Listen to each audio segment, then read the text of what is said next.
Teyzeciğim kolay gelsin. Sağ ol, teşekkür ederim. Sizi tanıyabilir miyim? İsminiz nedir? Dön dokumuş. Döndü teyze, şimdi pekmez yapıyorsun. Evet. Üzümlerde bu asmamızın Bu herhalde. asmalardan bozduk. Yiyebilirsiniz, çinledik, hamını aldırdık. Her sene yapar mısın? Evet, her sene yaparız. Hadi bir aşamasını bize anlatıver bari.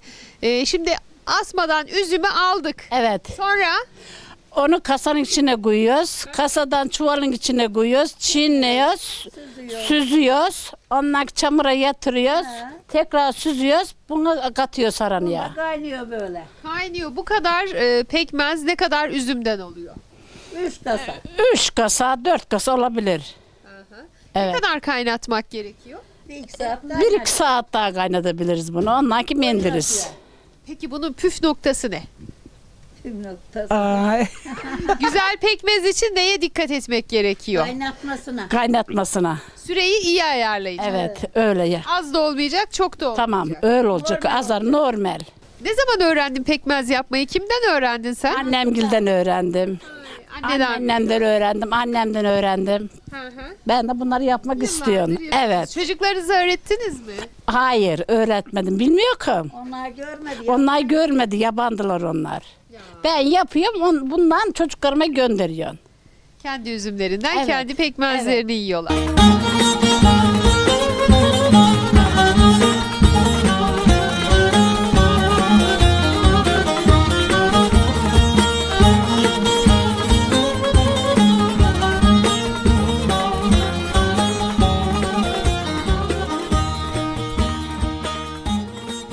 Halime teyze gel şöyle babamın yanına alayım seni de.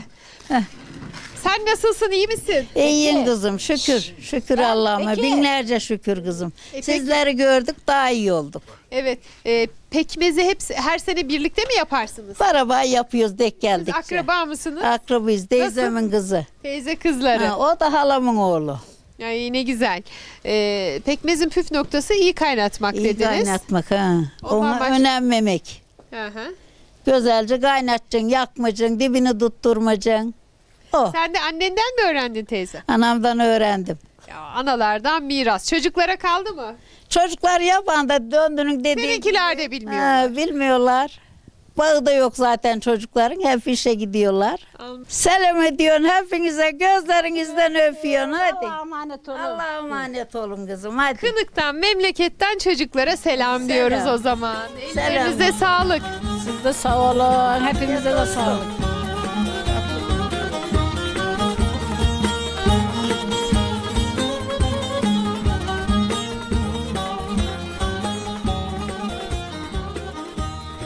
Efendim kolay gelsin. Asmalarda üzüm, özledik sizi iki gözüm diye çocuklara buradan selamlarınızı göndereceğiz. Tüm şeydeki gurbetteki çocuklara, yavrularımıza çok çok selam olsun. Betmezini kaynıyoruz ama betmezinde bir türküsü olması lazım. Üzüm olur da türküsü olmam hiç. Olmaz mı? Olur. Olur tabii Ha. ki. Hadi o zaman alıverin. Kınık bağlarında yedim üzümü, Sazak yaylasına diktim gözümü. Ah.